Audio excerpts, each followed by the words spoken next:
Welcome to the Introduction to Standards 2.0 Webinar 1. Today is July 31st, and our presenter today is Anne-Marie Molinari-Sanders. And my name is Olga Escamilla, and I will be your host and moderator. We also have on Beth Ponder, and she is our director with TCAW. And we're also going to have Robin on soon. So these are some names that you are familiar with. So here we go. All right, so the first thing we're going to do is I would like to know how many of you have opened the Standards 2.0 book, have digged around in it, have looked around, and have started using it. So Olga, I can't see the chat pod, so if you can show me a show of hands. Oh, everybody's got their hands up. It looks like 3. Okay. 4. All right. So that's good. That's very good, and we're going to be looking at it too. So and everyone knows me. I'm waving to everybody. Hi, everybody. This is me. This is I. Okay. So the first thing is this is not like your normal webinar. You are going to be actively participating with me, and so I need to make sure we have everything we need before we lift off, so to speak. So I need to know if you have your Standards 2.0 book in front of you. You need that in front of you. Make sure you have it because we're going to be referring to some specific pages. The other thing is that when I ask you to participate in activities via the chat pod, please do so because it is very interactive. And then also the most important thing is please stay with me and turn off emails and other distractions so that we can make this as interactive and energetic as possible. And I do welcome your feedback because this is something that I'm still working on, and we want to be able to offer this to other programs. So let me know as we go through. All right, so the other thing, let me go back, I'm sorry.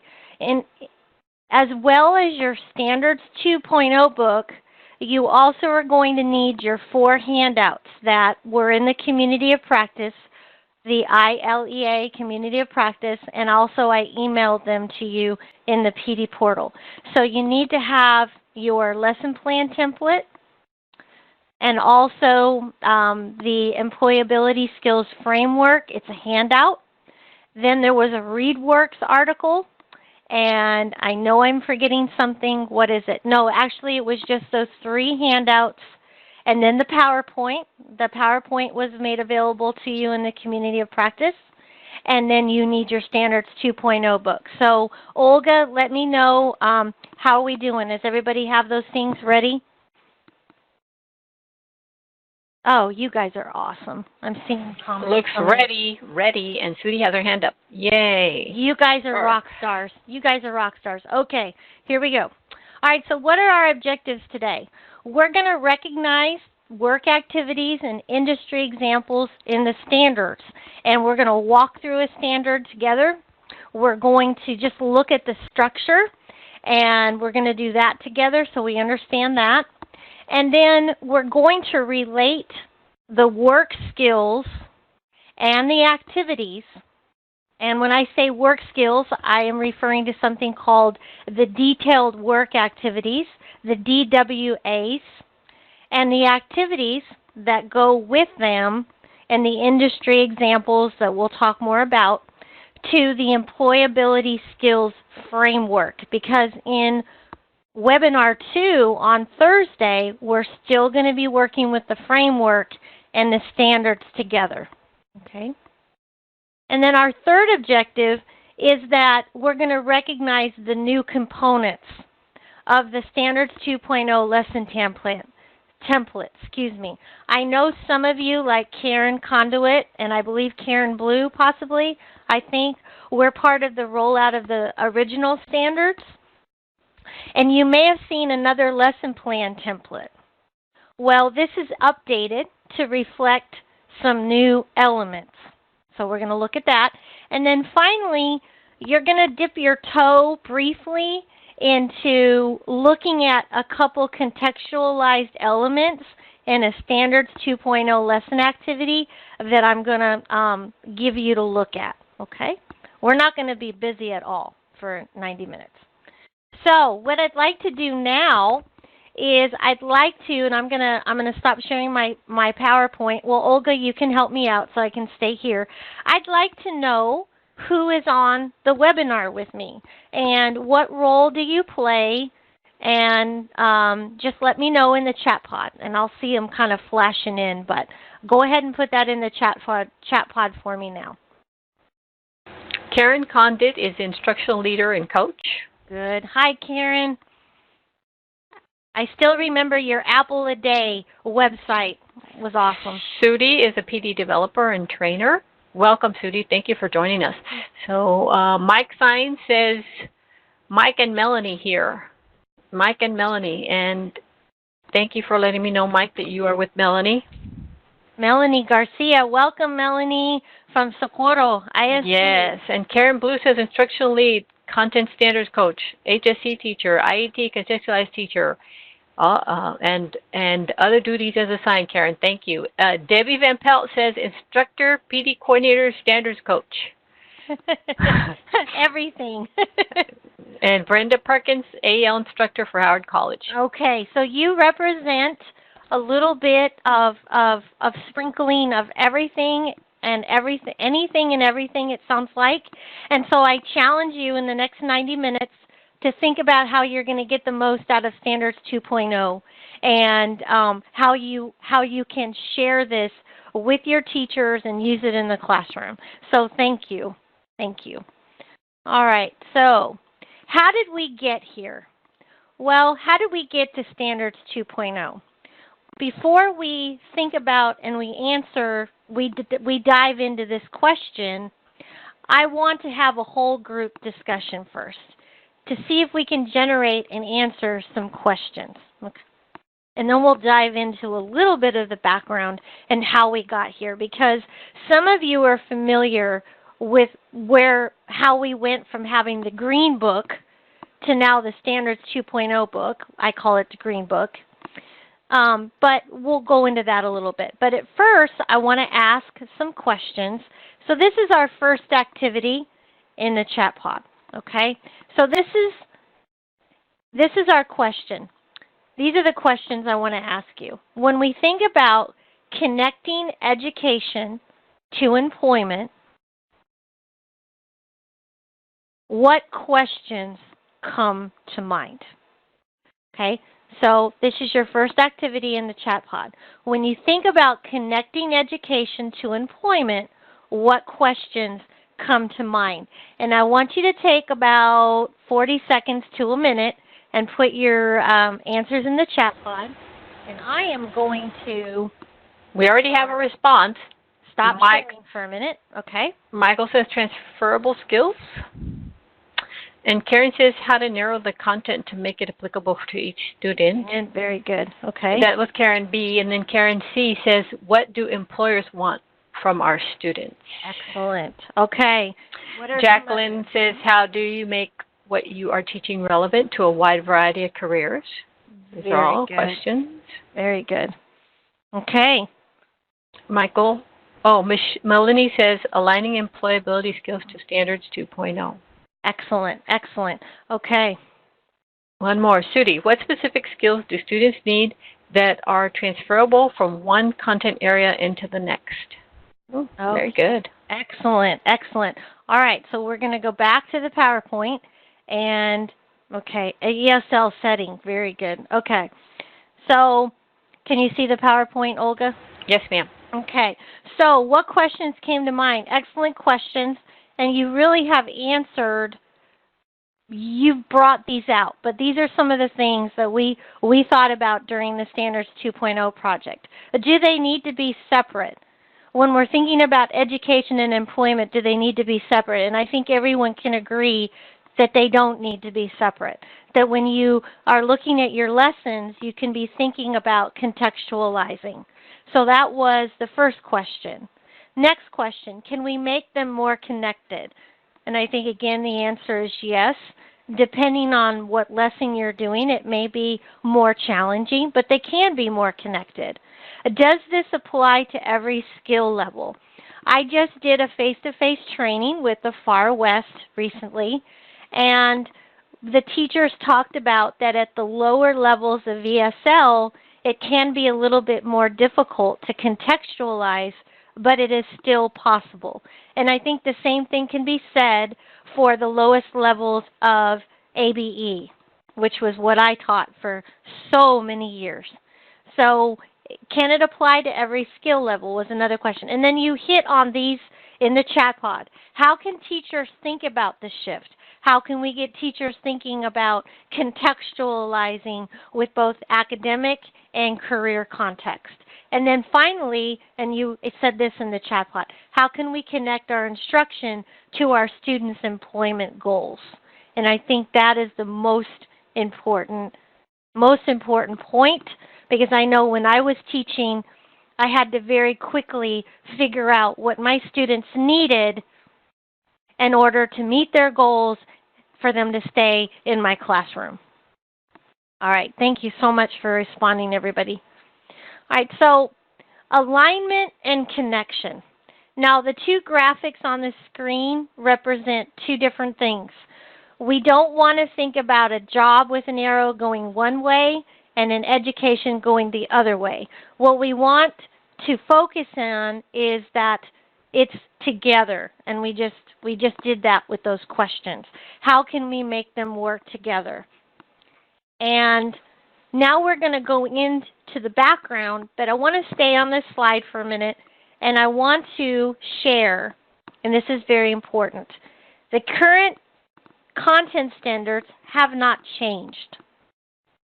The Standards 2.0 seeks to interconnect academic instruction and career preparation instead of making it an either-or situation. Think about Standards 2.0 as the perfect intersection where academic skills preparation and career skills training can meet for success. Okay? Now, one thing also in the Standards 2.0 book, the introduction is very important to that book. In the green first part, the introduction, the first 12 pages.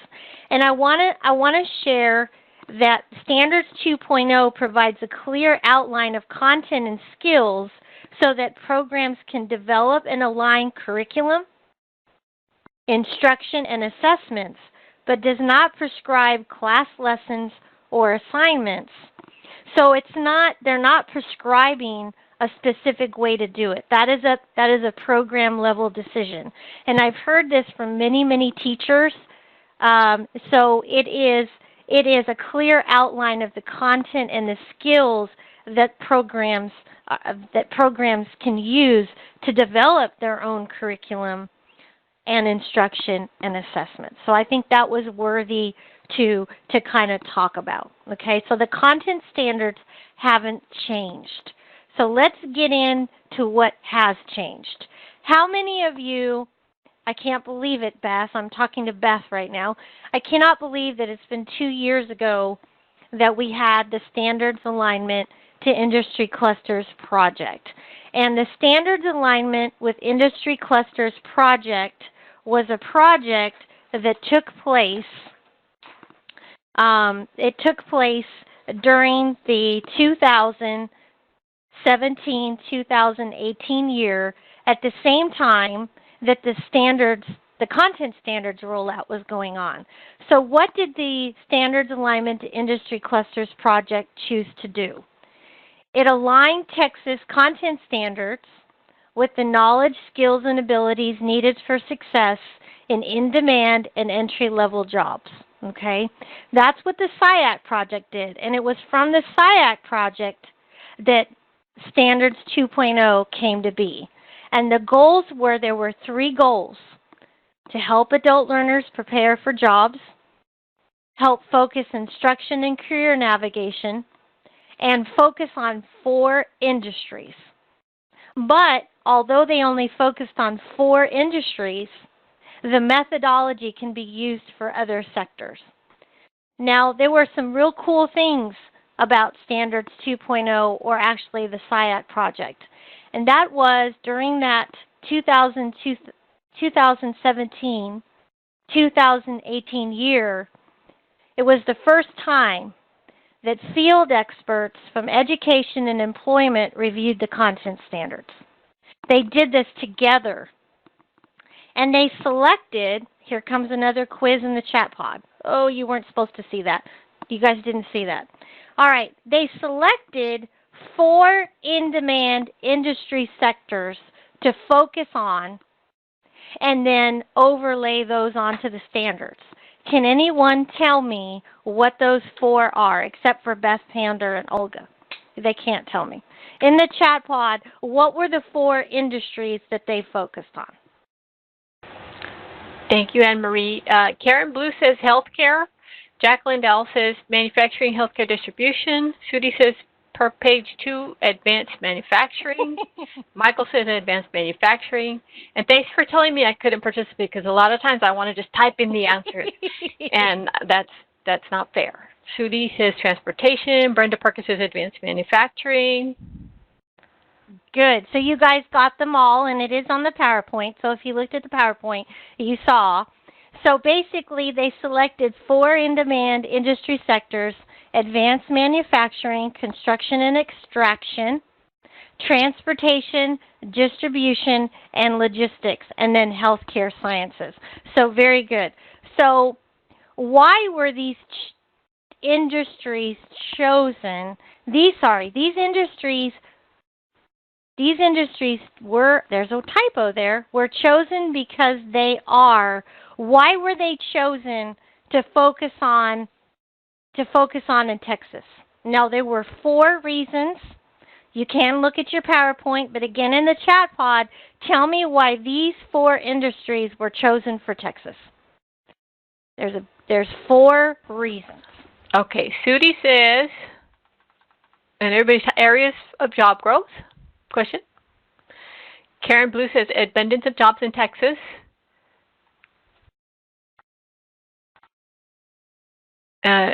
Jacqueline says in-depth entry-level positions.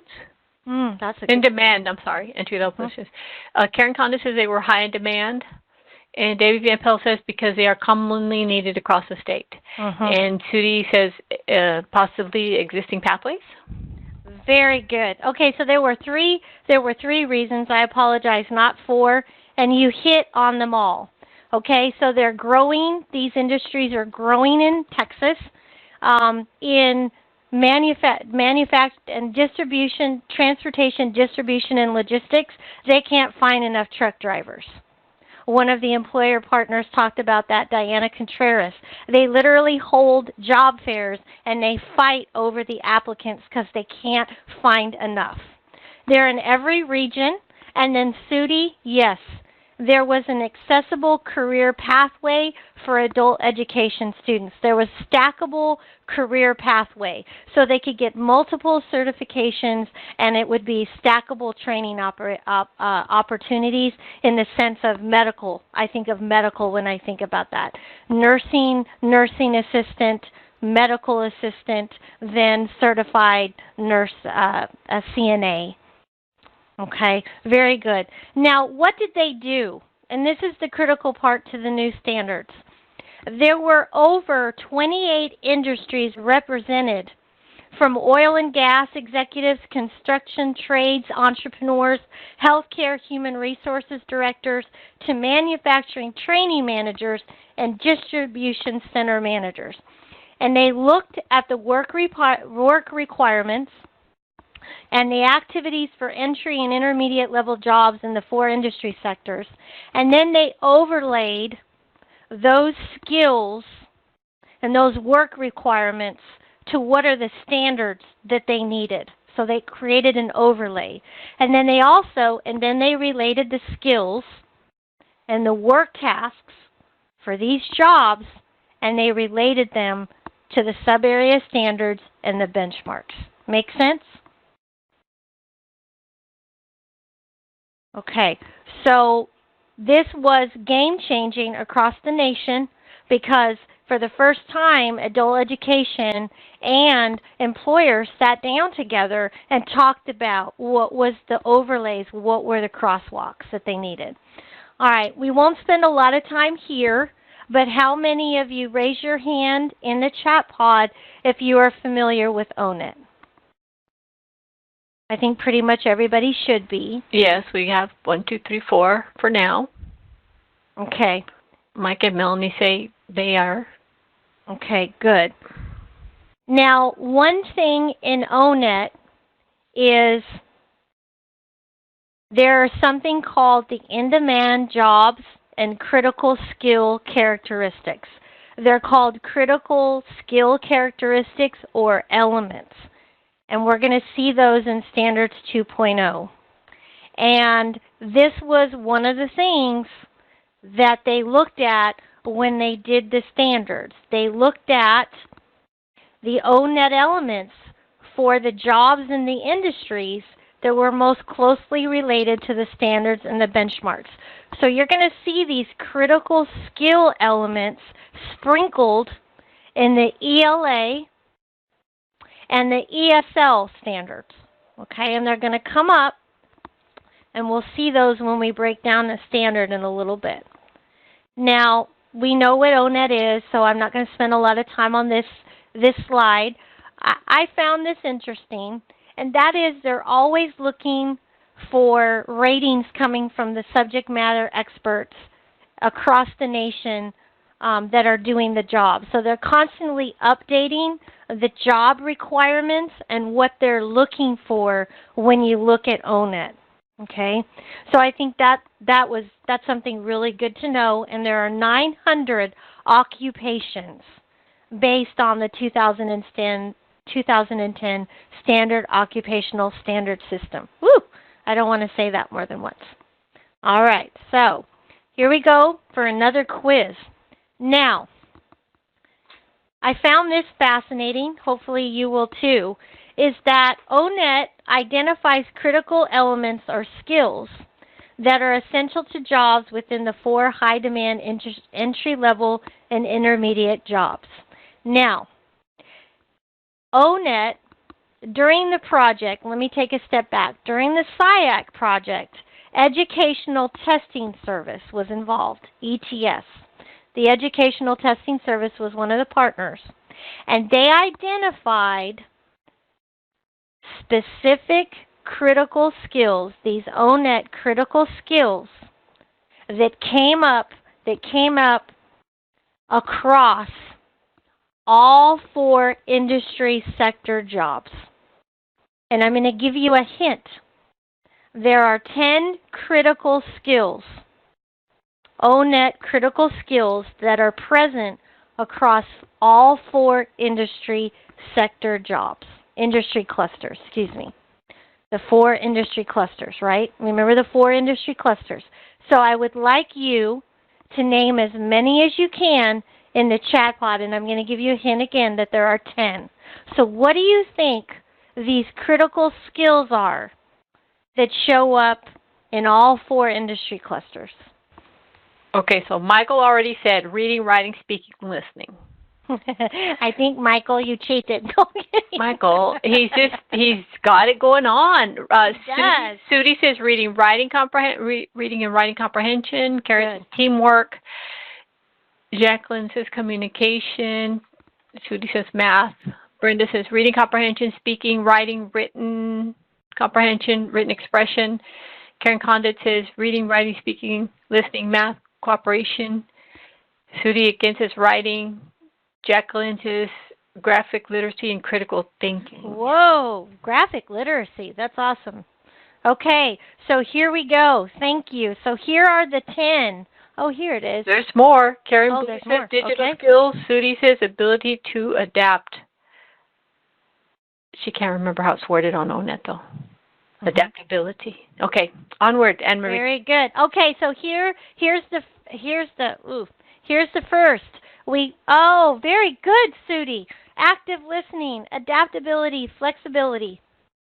Cooperation, those first 3, I consider those soft skills, right? Those employer skills. cooperation, adaptability, flexibility, active listening. Then we have mathematics, oral comprehension, very important. I'm in a huge warehouse for distribution. I need to be able to understand instructions that are coming at me really fast, really fast. And then the more common ones, and you all hit on these: reading comprehension, speaking, writing, written comprehension, and written expression. So, all right, so you're going to find these in the standards, and we're going to break that down, as I said, a little bit later. All right. Now, let's take a breath, or I'm going to take a breath for a minute, and let me see why it's not. Okay, I'm sharing my screen. Stop. You can still see my PowerPoint, right?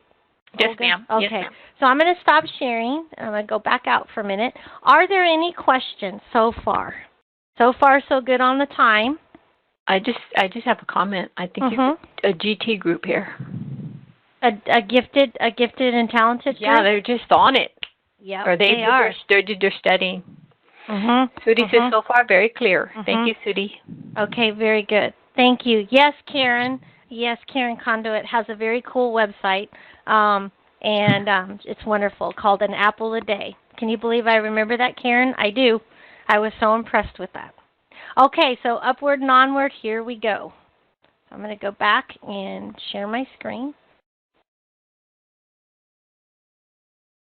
All right, back on the PowerPoint, right, Olga? Yes, ma'am. Okay. All right, so let's examine a standard and a benchmark. So what I would like you to do right now is I need you to turn to page 27 of your Standards 2.0 book. And that's going to put you in English Language Arts. I'm going to put you on English Language Arts, page 27. Okay? And I said this earlier, but I want to say it again in hopes that you do this for me. Melanie, I know that you're in the process of training teachers at Socorro. I think what would be very helpful, if you could even assign this to them, is to read the introduction of the Standards 2.0 book. It's only 12 pages. And it really helped me understand the breakdown and how things are different. The English Language Arts standards and the math standards have the same structure. ESL is a little bit different. And we're not going to touch on the ESL standards today, but the structure is a little bit different. So I think it would be a very good homework assignment or to talk about in a staff meeting to read that introduction of the book, because it really clarifies a lot of things. So we're on page 27 of your Standards 2.0 book. Are we there, Olga? Thumbs up in the chat pod. Karen says 1. Karen has her hand up. Yes. Hands up. Very good. Thank you. Yes. Okay. Yes, yes. Great. Okay, here we go. All right. So let's go. All right, so the first thing is that you have your content area. You have 3 content areas. English Language Arts is Roman numeral 1. Then content area 2 is going to be your mathematics. And then content area 3 is going to be ESL. All right, so your content area is English Language Arts. Now, under your content area, you have sub-areas. And we are looking at sub-area 1.5. There are many sub-areas, not many, but there are several sub-areas in ELA. We are looking at 5, research. Okay? This is research. This is the sub-area. Now, under this sub-area, you have standards. I call them sub-area standards, but they're standards. And so we are looking at sub-area standard A. All right? And it's planning research. Use a variety of strategies to plan research. All right? So that's sub-area standard. And underneath the standards are your benchmarks. All right? Now, one thing, before we go any farther, I want you to turn, because this confused me a little bit, and I probably am not the only one. I want you to turn to page 26 now. Turn to page 26. Now, what do you see on page 26? You see that the sub-area 1.5 research, this sub-area has the ONET elements that we talked about. So these ONET elements are going to relate to this standard and its benchmarks. So all of these standards, these sub-area standards, A, B, C, D, E, all relate or all have this ONET element in it. That's what the employers and the subject matter experts on the adult education side and ETS, when ETS did this research, they said, when you're looking at this sub-area for research, all of these elements, they need all of these elements. Attention to detail, reading comprehension, etc., etc. All right? So your ONET elements are related to the sub-area. Okay? So whether I'm looking at sub-area standard A, planning research, or I'm looking at page 28, where it says B, gathering sources, all of those ONET elements relate. Okay? All right, so let's go back to page 27 again, please. And we're gonna break it down. We're gonna look at the structure a little bit more. So we have our sub-area, we have our sub-area standard A, and we're looking at benchmark 1, which is formulate research topics and questions from curriculum, current events, and the workforce. And I'm not going to read any more because it's right there for you. And then there's another benchmark under that, but we're not going to focus on that one. And I will say that we're going to look at this standard, this sub-area standard now, for about the next 20 minutes. So we're going to keep going back to this standard, okay? So let's move on.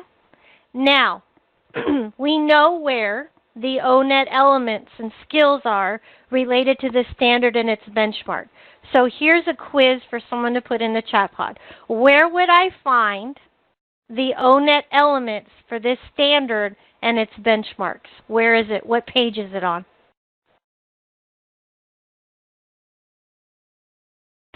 26.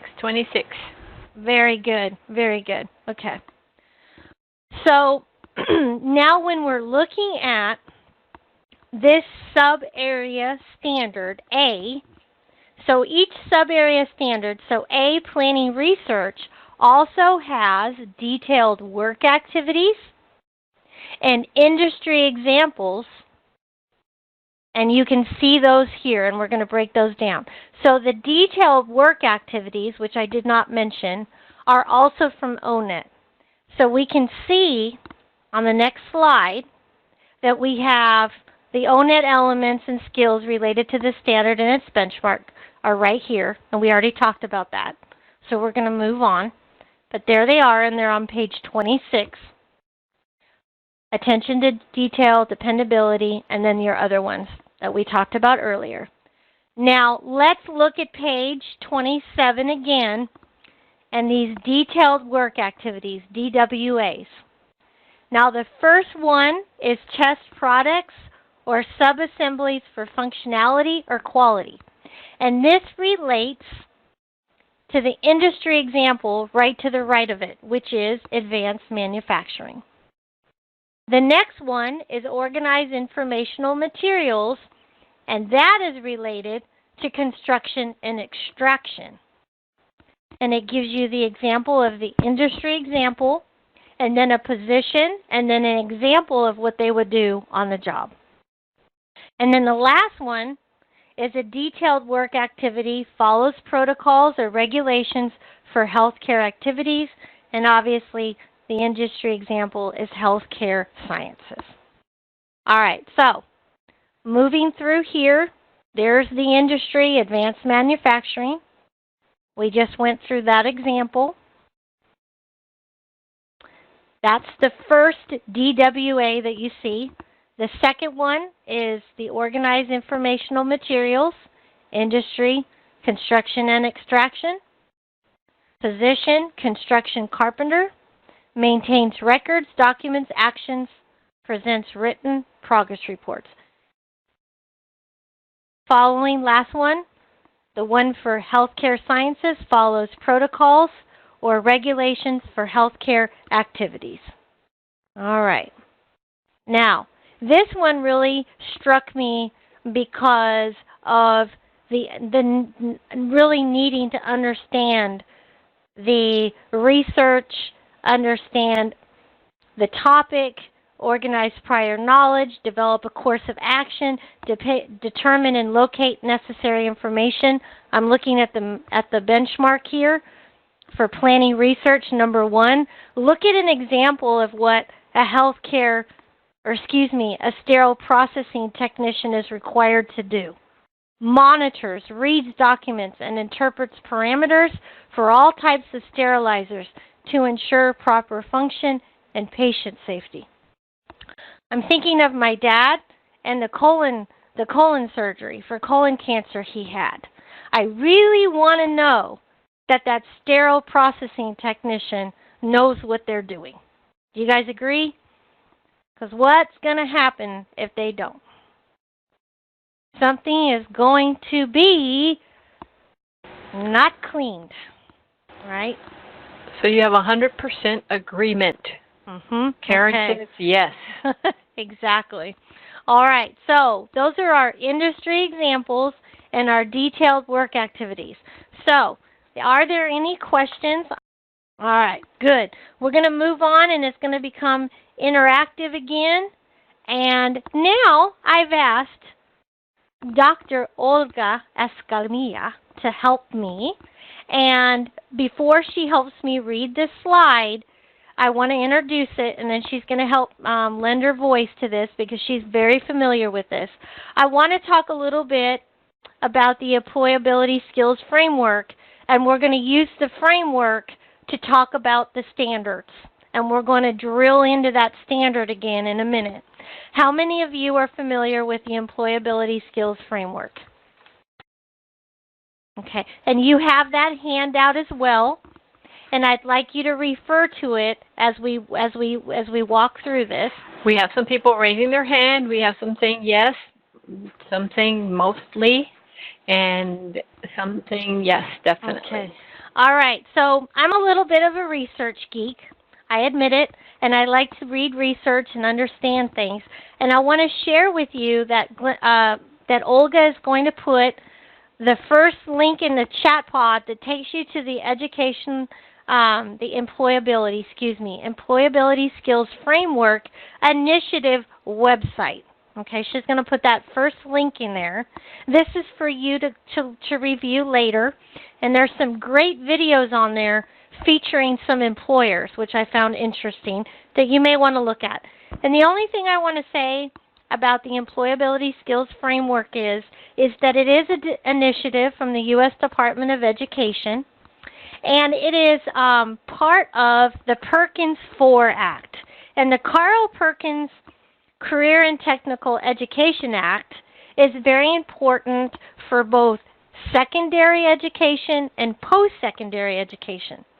And it provides federal funding for states to improve secondary and post-secondary career and technical education programs. And its purpose is to develop more fully the integration of the academic, the career, and the technical skills that secondary and post-secondary students are going to need. Now, does that sound a little bit like what Standards 2.0 is trying to do? Trying to give you a document in one place so you can see those skills? That's what I think, Karen. I just saw Karen's thing flash yes. up. We have a yes. Exactly.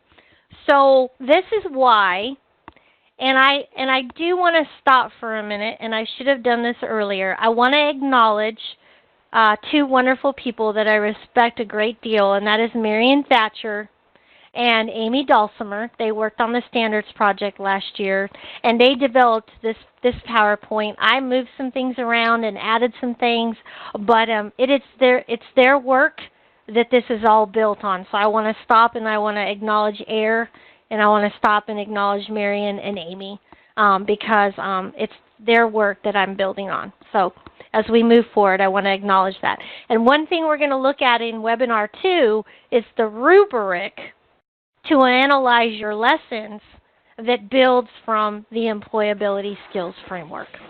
Anne-Marie? Yes, ma'am. Sudi said AIR also developed this framework. Oh, they did. Oh, my goodness. I did not, Sudi. My apologies. I don't think I saw that on the website. So thank you. I love it, Sudi. I love this. Have you seen the rubric that Amy Dulcimer created for the Standards 2.0? Yes. Yes. Yes. I love awesome. that. Okay. Amy is awesome. Yes, she is. Yes, she is. Okay. So now I'm going to say AIR's employability skills framework. I also want to give you the link, the direct link to the handout. In case you need the handout again, I'm going to give you the direct link. You have it, but you can go to the website. Okay, there we go. All right, so at this point, I am going to let, so basically, and Sudi, help me if I say something wrong, please. You have your macro categories, which is effective relationships, workplace skills, and applied knowledge. And then you have your micro skills underneath that we'll look at in a minute. So is that a good way of explaining it, Sudi? I think about those larger categories and then those micro skills underneath. So Olga is going to kind of review these right here. Olga, go ahead. Very good. So we have our effective relationships. I always like to start off with the effective relationships, and those are the skills that enable individuals to interact effectively with clients, coworkers, and supervisors. So everything you need in order to be a good, have those effective relationships and a good employee. And then we have the applied knowledge, and those are the thoughtful integration of academic knowledge and technical skills put to practical use in the workplace. And our third category is workplace skills, and those are the skills employees need to successfully perform those work tasks. Thank you. So what we're going to do now is we're going to look at that standard again for research on page 27, but we're going to look at the industry example. So Olga's going to help me out again. And so before we go there, we're going to look now at effective relationships again, but Olga's going to talk about these micro skills. So we're going to delve a little bit deeper into the micro skills, and we have our so under effective relationships, we have the two micro skills: interpersonal skills, which are understands teamwork and works with others, responds to customer needs, exercises leadership, negotiates to resolve conflict, and then respects individual differences. And then we also have those personal qualities, which is demonstrates responsibility and self-discipline, adapts and shows flexibility, works independently, demonstrates a willingness to learn, demonstrates integrity, professionalism, takes initiative, displays positive attitude and sense of self-worth, and also takes responsibility for professional growth. One of the things that you can find on, thank you, Olga, one of the things you can find, and we'll put this in the chat pod at the end, is that on the TCAL website, on the Standards 2.0 page, you will find 4 videos of some industry employer leaders from each of the industries talking about the qualities that they needed. And it was very interesting because there was a big contrast. One of the employers said, I need to have them come and ready with the technical skills. I can teach them everything else. Another employer said, I need them to have both. I need them to have the technical skills for manufacturing, and I cannot be teaching them integrity, professionalism. I need them ready to go. So it's very interesting, and if you have time, we'll put the link in the chat pods at the end to hear what they said as far as what was valuable. All right, so we have another activity in the chat pod, And I want you to look at page 27 again, and we're going to look at the first industry example and job. So we're looking at advanced manufacturing and a quality assurance technician. So I'm going to bring up these interpersonal and personal qualities. So I want you to take about 40 seconds to a minute, no more than a minute. And answers will vary, but I want to see what we come up with. And I want you to put in the chat pod the number that corresponds to what you think the skills are that they need. Okay? So decide, do they need teamwork, customer needs, responds to customer needs? So put the numbers in the chat pod for interpersonal skills and personal qualities. Okay, we're going to take about half a minute. And think of both the interpersonal skills as well as the personal qualities. What does a quality assurance technician need when you think of those micro skills for effective relationships? Olga, we got lots of answers coming in, or are they thinking? Yes. Okay. We have lots of answers. So Karen Blue says number 8, which is works independently. Debbie Van Pelt says negotiates to resolve conflicts. So that's under interpersonal, number 4. Brenda Perkins says number 12, which is under personal qualities, takes initiative. Debbie also says 8, works independently. Beth Ponder says 10, demonstrates integrity. Mm-hmm. Train PD says 6, 8, 9, 10, 12, and 14. That was me. That's why I was distracted. See, I was trying to answer. So Karen Condon says 8, works independently. 10, demonstrates integrity. And number 4, negotiation resolves conflict. Michael says, Michael, is this just Michael or Michael and Melanie? 1, 6, and 10. 1 is understands teamwork and works with others. 6 is demonstrates responsibility and self-discipline, and then 10 demonstrates integrity. Brenda also says 6 demonstrates responsibility and self-discipline. Okay, very good. So yes, just a lot of varied, but Sudi says all of them. Okay, so Marion Thatcher and I talked about this because we're getting ready to do a face-to-face session at Literacy Texas, and she came up with these. I apologize. You can see, but I can see where the other ones need to come into play too. So, I don't think there's a right or wrong answer here. I definitely said takes initiative, understands teamwork, and works with others. But you really, in my mind, you really got to have a strong backbone to do this job, right? You can't cave to pressure, because if you have to call someone out on faulty equipment or falsifying records, you've got to be able to have a real strong sense of self-worth and integrity and professionalism. So you need to build your team up, but you also have to be strong when necessary. This is a tough job, don't you guys think? This is a tough job, I think. This is not an easy job. Not an easy job. Okay? All right, very good. So let's move on.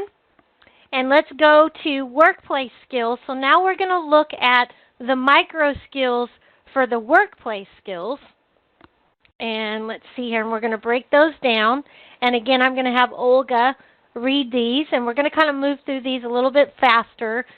But we're going to have another activity. So Olga, just kind of summarize each one for me. Very good. So under resource management, it's managing time, money, materials, and personnel. For information use, it's locating, organizing, using, analyzing, and communicating that information. Under communication skills, it's communicating verbally, listening actively, comprehending written material, conveying information, and observing. And then under systems thinking, it's understanding the uses of systems, monitoring and improving those systems. And then technology use is understanding and using technology. Thank you. Thank you. So now what we're going to do is we're going to look at construction carpenter.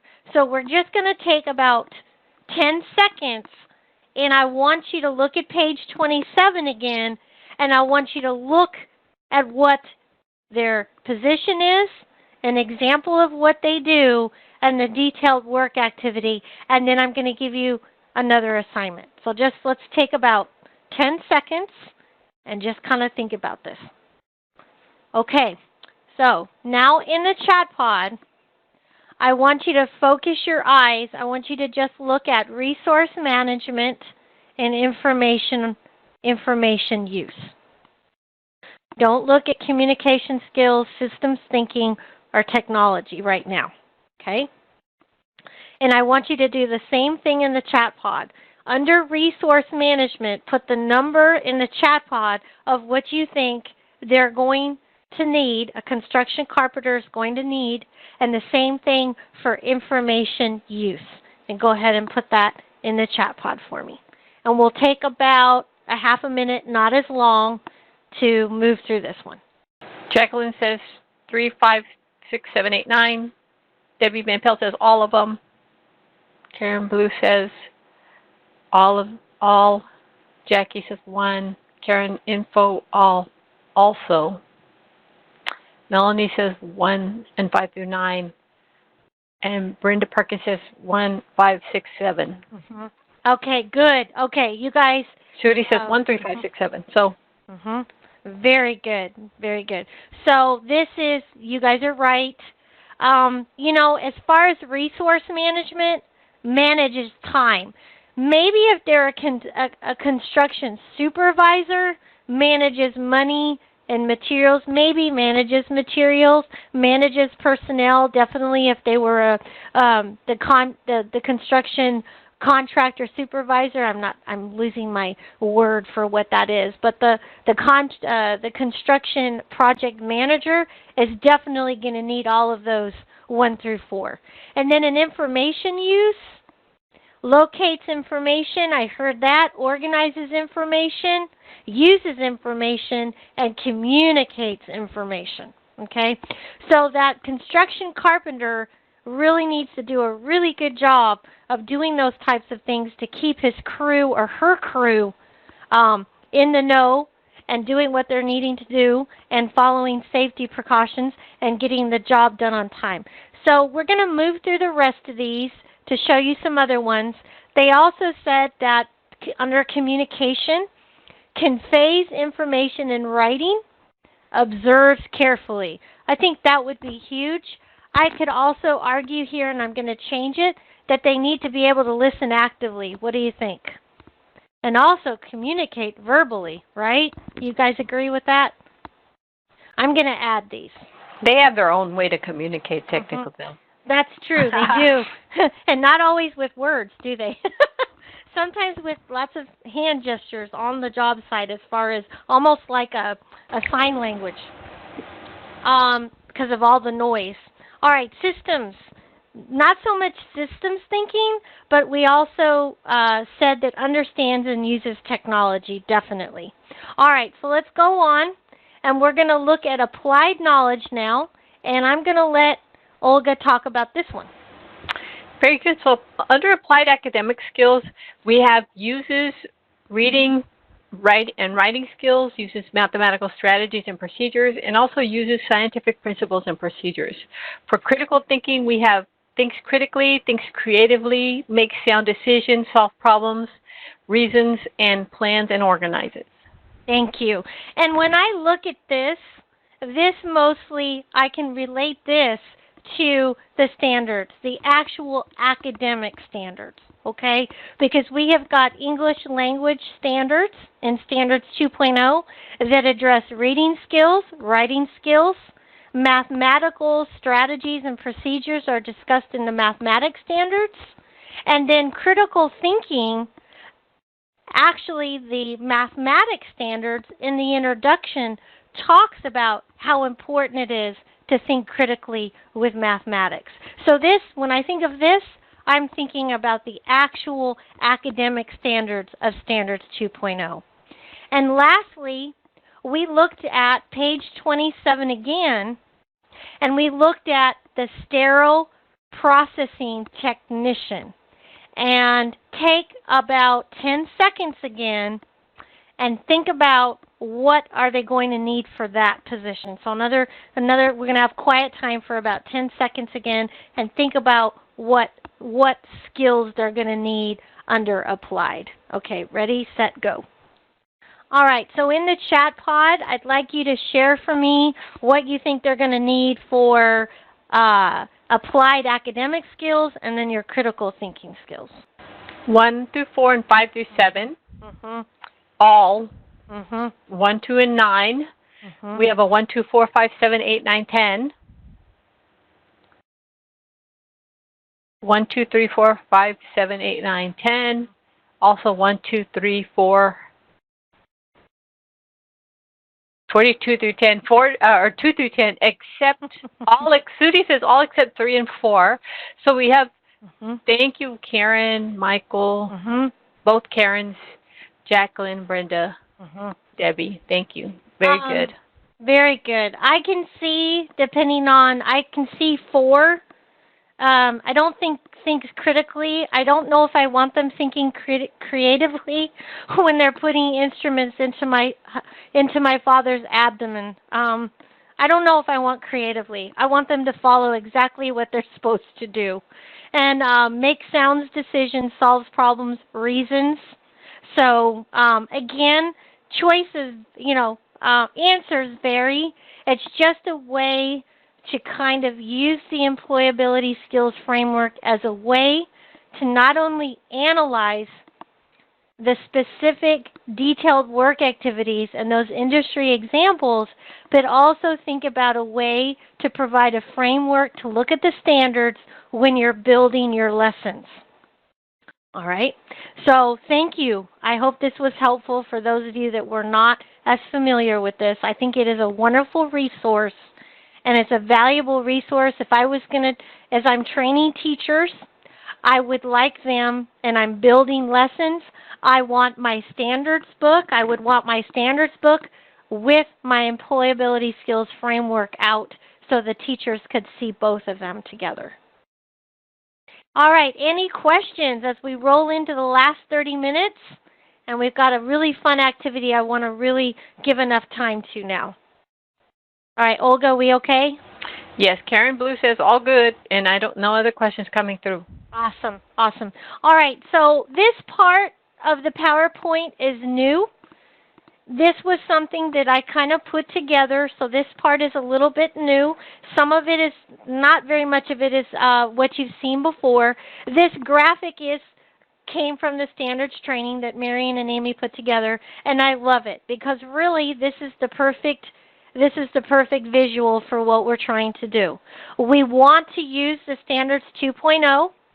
We want to look at those employability skills using the employability skills framework, and we want to have that career-infused content. Okay? So now what we're going to do is you're going to look at the first part of your lesson. You're going to develop your own lesson using a couple different things. So now what I want you to do is I want you to look at the lesson plan handout that you had. All right, so has everybody got their lesson plan in front of them? Just let me check. Yes? Okay. Karen, thank you so much. Right out of the gate. Okay, good. All right, so what you're looking at is the Standards 2.0 lesson planning form, and you're going to notice that there are some changes. And what we've added are all the things that we've talked about in the last hour. You've got a place to put the standards that you're looking at. You've got your academic skills. You've got your connection to occupational content, and that would be looking at the standard. And then you've got your workforce, your workplace readiness skills, and your employability skills.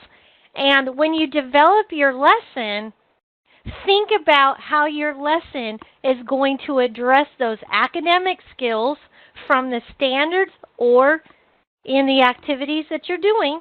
If they're going to do an activity, what academic skills are they going to be addressing? So you've got your standard, but you've also got these added elements.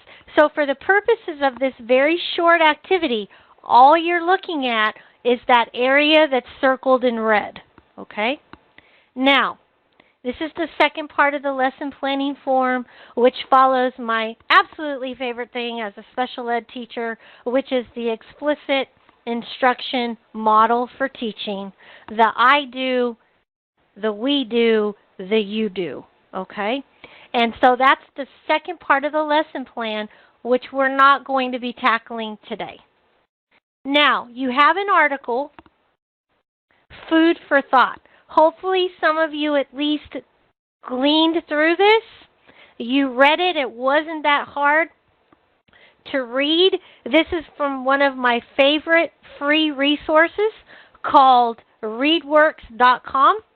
This is an informational text written at the 5th grade level. Okay? Now, this is not a full lesson, but it could definitely be part of a lesson as one activity. So what are you going to do? The first thing you're going to do is we're going to look at these questions, but I'm going to answer the first question for you. Okay? The first question we're going to look at is what standard is being addressed? And I'm going to give you that standard just for the sake of time, because there is a standard, an English language arts standard that I think this works really well with. And I'm sure there's an ESL standard, but I focused on ELA. And then you're going to think about which academic skills are being addressed in working with that article. Is there alignment to employability skills?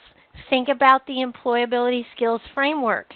Are there any employability skills that are being addressed with that article that could become part of a larger lesson?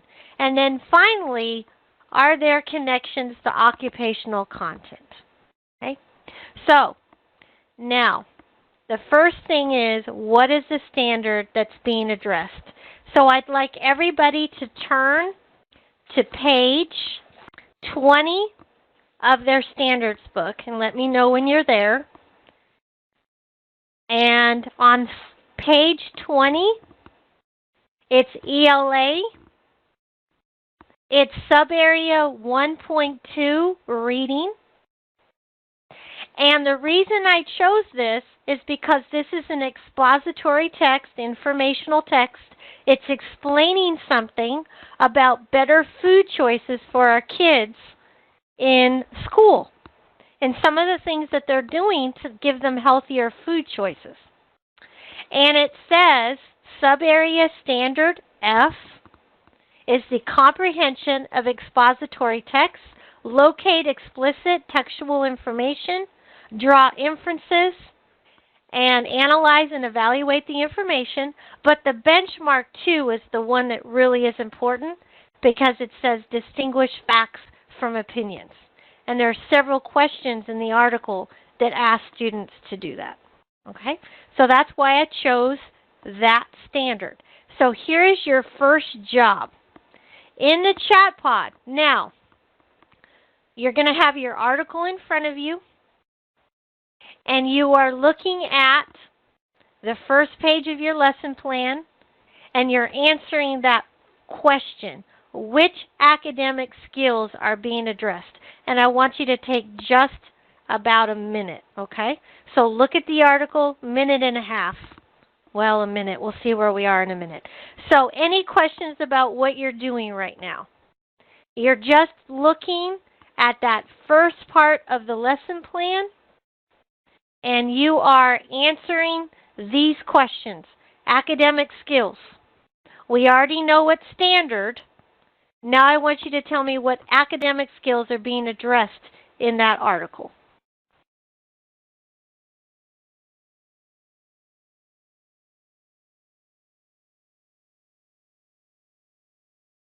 Okay. Which academic skills? Yes. Okay. Sudie says critical thinking. And Karen says author's purpose. And Michael says reading. Reading. Okay. So Karen, I think it was Karen, you really drilled down.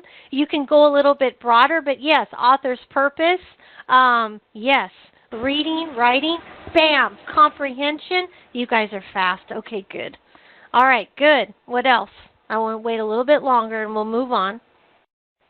So what I'm doing is we're just doing a little guided practice right now. Main idea and supporting detail? Good. You guys are getting much more detailed. Excellent. I kept it broad, but good.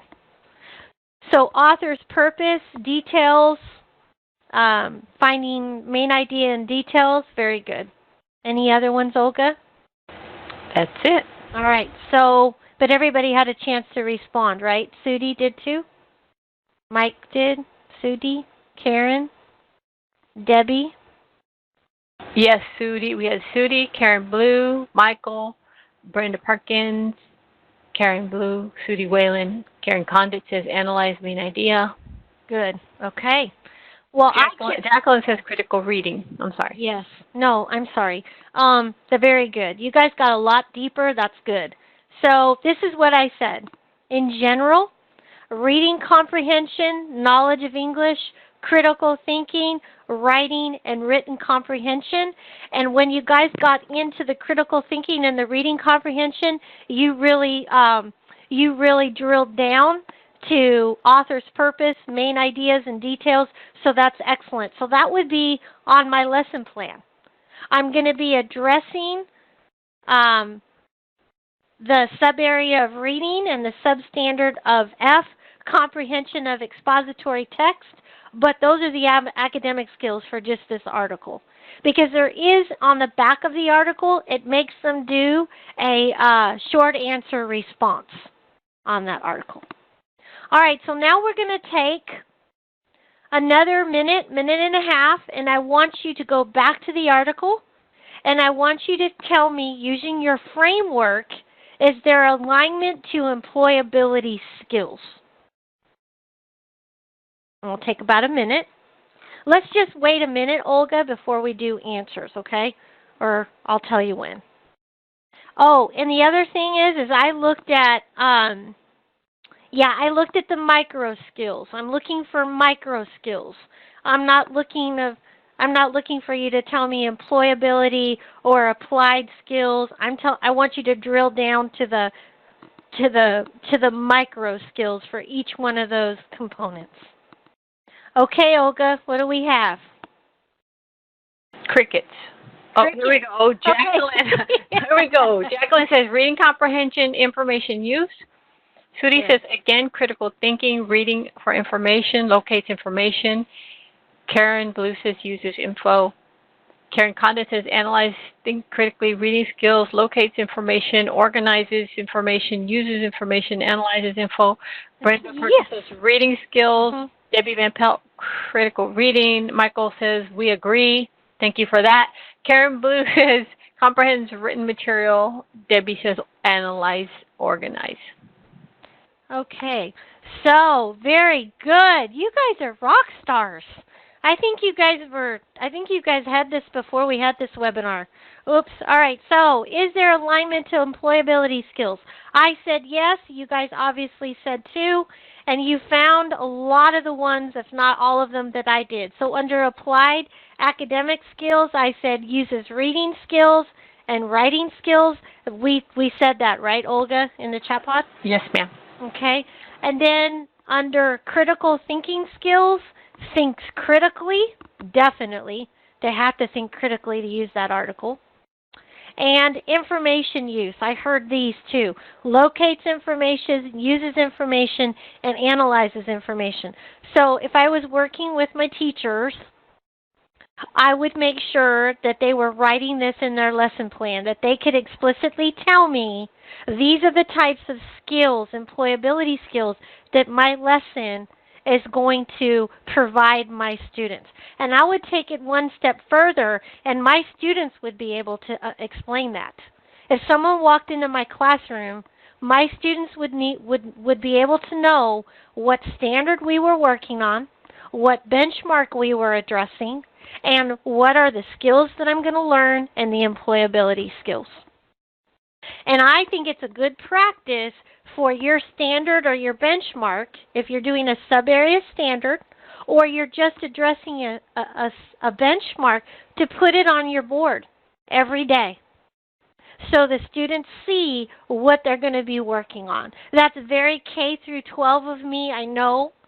but I think it's a very good practice for our teachers to be able to see that. Kind of like the objectives, exactly. Thank you, Olga. The objectives for the day, but have that standard up there too. All right, so the next one is, let's do this together because I want to leave some time for reflection. Are there connections to specific occupational content in that article? Food for thought. Are there connections to occupational content? So let's go ahead in the chat pod. If you say no, tell me why. If you say yes, tell me why. Ooh, okay. Karen says healthcare. But not just maybe slim, right? Slim. Not maybe like dietary healthcare. Very good. But not specifically addressed in the lesson, right? What do other people think? Dietitian. Yep. Debbie Van Pelt says dietitian. Karen says it opens up a conversation about nutritionists.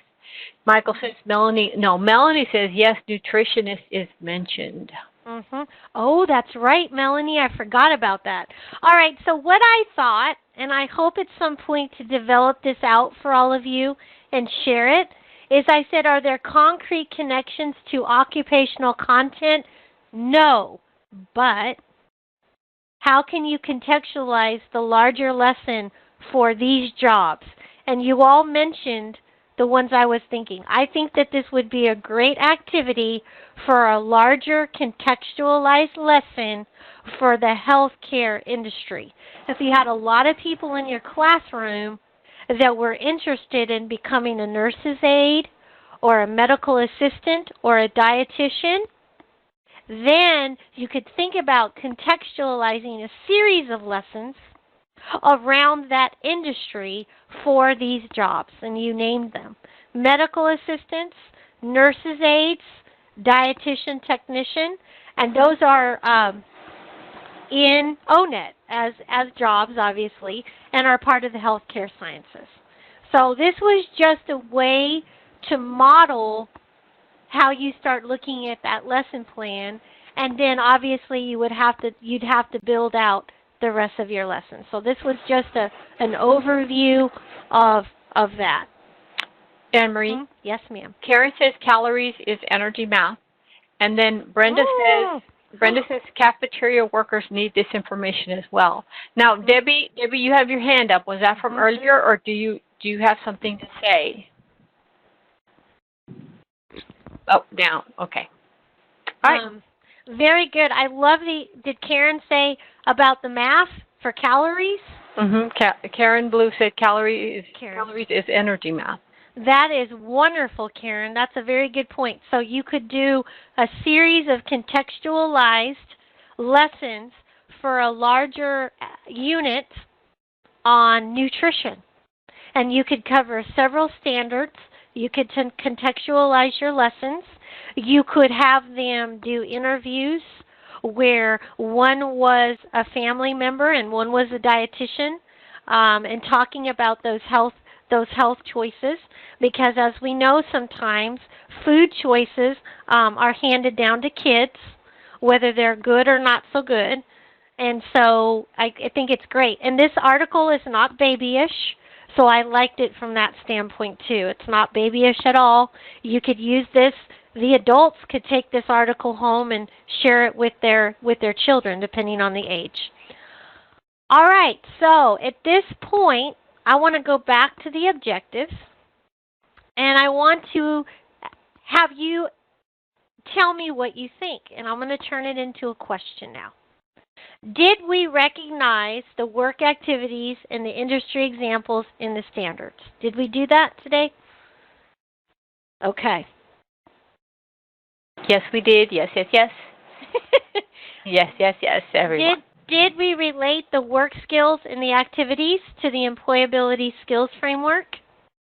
Albeit we went fast. Yes, in detail. Yes, yes, exclamation. Very good. All caps, yes, exclamation. Michael says C. Okay, so we recognize the new components of a Standards 2.0 lesson template. And the new sections are that area that I circled in red. The old lesson plan template did not break down the academic skills, the occupational skills, and the employability skills. And again, that was the thanks to Marion and Amy that felt that that was going to be important. And so they added that. So now that's the new lesson that you have a copy of now that you can use in your classes with your teachers. And then we had an opportunity to look at the contextualized elements in just a small activity. And if you're not familiar with ReadWorks, I encourage you to watch some of the Tech and Tells, because there's several Tech and Tells. And if you have any questions, you can always email me, because I love ReadWorks. And here's a reflection. I want to just take about 2 minutes, and I would like you in the chat pod to answer 2 questions for me. Share a piece of information you learned from this webinar that maybe you didn't know or you revisited and you appreciated that we revisited it maybe. And how will it impact your instructional practice? And Anne-Marie, I placed the URL for ReadWorks in the chat box for anyone to capture that. Oh, wonderful. Thank you. Thank you, thank you. And so just take a minute and put this in the chat pod, what you're willing to share. If you have any feedback for me that you'd like to share now, I'd love to hear that as well, because I really want to make these. Oh, thank you, Karen. Now, Anne-Marie, did you want me to read these? Yes, I would. Karen says, ReadWorks, making the connection of the introduction with the standards. And then Sudie says, I appreciate the connection of the standards to the employability skills framework. I also like that the ONED activities are clearly defined in the standards. Karen Condon says there are many different ways to contextualize educational skills to employability skills. Michael and Melanie say, number one, the new part of the lesson plan template, and 2, better contextualization. Oh, wonderful. I would like to thank you, everybody, for that feedback and your reflections, because I think, oh, there's more. Okay, go ahead. No, not yet. Okay. I would like to say that I had this question come up at the Regional TALE conference, and I think it's worth mentioning as you train your teachers and you share with your students. I don't think every lesson needs to be contextualized. Maybe they are, maybe they're not. Contextualization has a place in the standards that in the lessons that we need to develop and present to our students given what they're doing. That's why their goals are so important. But what we talked about in El Paso was if you have a whole group of people that you know are working toward a medical field, or they're doing welding or HVAC or whatever it is, that is a really good way to know what to contextualize, because I think our teachers get overwhelmed with, oh my gosh, I have to contextualize everything and I have to do it every day. So obviously this is a program decision, but I think thinking wisely and then also sharing the resources when you're developing lessons. Working as a team, I think, is important. So I'm going to go ahead and... Anne-Marie, we yes, had a few more comments come through. Oh, yes, okay. So Jacqueline says, for number 2, finding new ways to help students gain in both areas together. Genevieve Van Pelt says, I have a much better understanding of the content standards use. I went to the training but was confused on many parts. This was presented much clearer, so much clearer. And then Brenda says, recognizing work activities and industry examples in the standards, it will help students identify the importance of education and workforce. Karen Blue says, teachers panic, and I think it's expected in every lesson. And Karen Blue says, thank you for clarifying. Oh, you're so welcome. I'm just so very happy to be on this webinar with y'all today. Yes, Jacqueline. Yes, good point about the IATs. Yep. Okay. No, but I will. Brenda, I'm going to find you. No, I'm kidding. I'll come find you. So in webinar 2, we are going to jump right in to something else, and we're going to break down some lessons. We're going to use a rubric, and we're going to spend a lot of time on that. And if we have some time, I may add something else in there, but I'm going to see. So we're not going to review anything. We're just going to jump right in to using the Standards 2.0 rubric that was developed by Marian and Amy, because I think you'll find that very helpful now that you are familiar with the lesson plan template and the employability skills framework. And so I just want to say thank you so much. I just love when I get to be with the field and with the teachers. And so thank you for joining me today. Thank you, everyone. And we had a couple of questions. Oh, yeah. Yeah. Well, I think this is for Beth, Sudi, maybe Marian, and Robin. They want to know on ILEA travel. They want to know, I guess for Austin, the hotel and the schedule. So we'll get on that, Mike. And Melanie, thank you. And Beth says, very nice job, Anne-Marie. Thank you so much for assisting us. Yes, thank you. And everyone thanks you because this is great information. Karen Condon says this was good and worthwhile. Mike says thank you. Brenda says thank you. Debbie Van Pelt says thank you. You did a great job. Oh, thank you. Jacqueline and Larissa say thank you. Karen Blue says thank you. Thank you again, everybody. Great feedback. I appreciate it. Because we'll keep working on this and making it better. So thank you again for spending the afternoon with me, and we'll. Thank you, everybody. We look forward to seeing you then.